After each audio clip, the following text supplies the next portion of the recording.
Kapal Alam Jaya tenggelam di Laut Flores, Nusa Tenggara Timur. Para ABK sempat terombang-ambing selama 12 jam di lautan setelah kapal mereka tenggelam.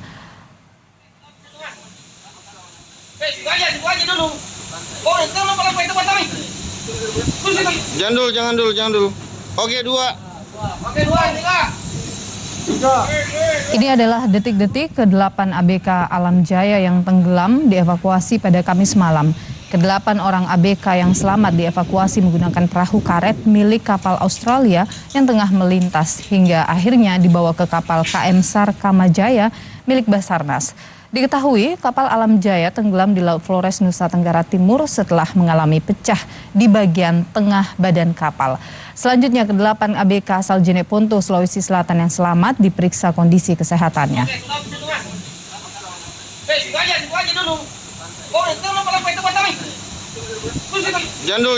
Jangan dulu.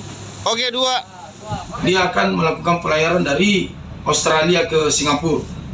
Namun di pertengahan jalan ditemukanlah Alam KLM Alam Indah 03 pecah dan krunya memohon bantuan sehingga Torm Strange ini mengambil korban ini karena kapalnya terpecah dan langsung dievakuasi di atas